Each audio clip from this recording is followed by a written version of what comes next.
horror and panic after a vehicle slammed into the crowd. That's the word from some of the eyewitnesses. Kevin Garcia, 22 years old, spoke to CNN shortly after this incident.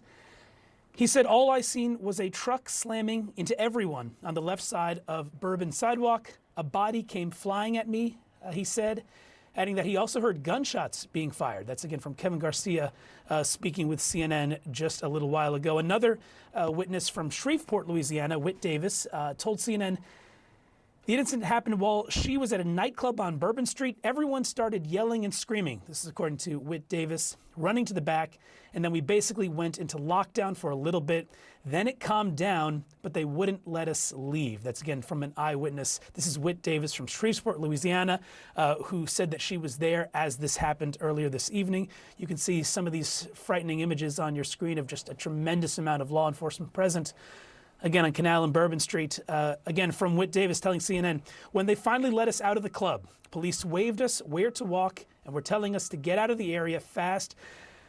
I saw a few dead bodies they couldn't even cover up and tons of people receiving first aid." Again, that stands with the information that we were learning, again, just in the past really 30 minutes or so.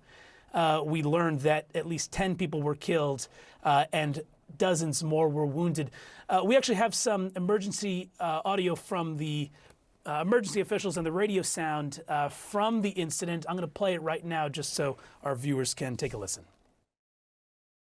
Communications to Engine 29 and all units heading towards Canal and Bourbon. We're going to move to Fireground Tourist. You're responding to a mass casualty incident. A vehicle ran through a crowd of people. There's multiple injuries, multiple casualties. They need you at Canal and Bourbon.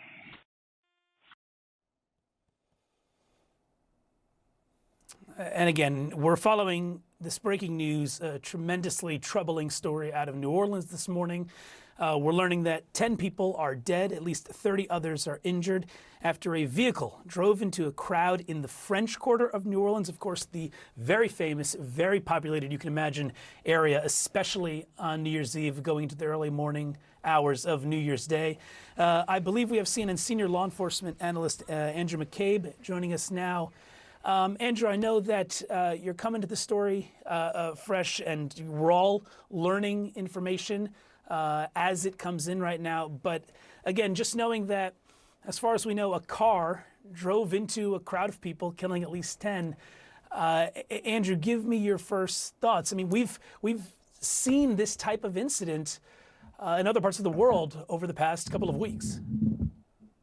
Yeah, we certainly have, Danny, and it's because of those other experiences with similar mass casualty events that we have to kind of, at this point, really keep our minds open to any possibility. I think first and foremost, of course, the first responders are trying to get an accurate assessment of the injuries and the fatalities and to tend to the people on scene, and that alone is a massive undertaking.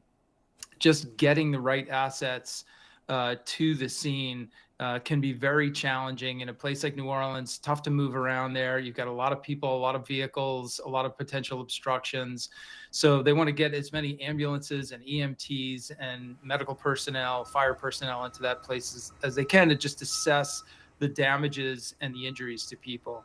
But as you mentioned, we've seen in just in the last couple of months, and specifically thinking of the Christmas market attacks in Germany, that there are sometimes that incidents like this are intentionally created. Now, we don't know if that's the case with this. It could very well be someone who was incapacitated or intoxicated or something, went the wrong way with their vehicle, reacted terribly, and caused this by mistake. And that's probably how folks on the scene are thinking about this. But you have to keep in the back of your mind the possibility that this could have been an intentional event, someone who was in the act of protest or with some sort of terrorist purpose. Again, we don't know that here yet. We haven't heard anything about the perpetrator of this mass casualty event. But, folks on the scene have really got to keep an open mind as to what caused this and whether or not there are any other threats that we need to be concerned about. Well, and it's interesting. I appreciate you saying that and kind of, setting the stage for us that we're still learning quite a lot about this particular incident, and there's still quite a lot we don't know. But again, you look at that Christmas market attack back in Germany, that, as we're learning, seemed to truly be intentional. But it was interesting. I was here in New York back on Christmas, and there was a story of a taxi cab hitting a couple of pedestrians, and it turned out that that was, as you noted, in the realm of possibilities, that was someone who, according to police, was having a medical episode. So I imagine those are two examples of the challenge of what law enforcement officers are looking at with something so terrible like this, and that it could either be, it could be anything at this point. That's really the situation. Andrew, I was also curious. I was describing some eyewitness interviews that CNN got just a little while ago.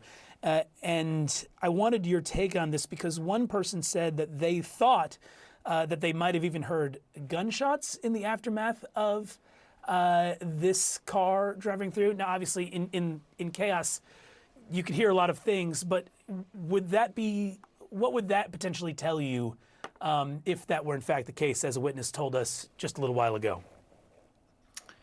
Yeah, I think you have to, obviously you want to hear what any witnesses have to say. You want to record all those statements right off the bat. But investigators know that eyewitness testimony in the middle of an attack or an incident like this can very frequently be kind of off base.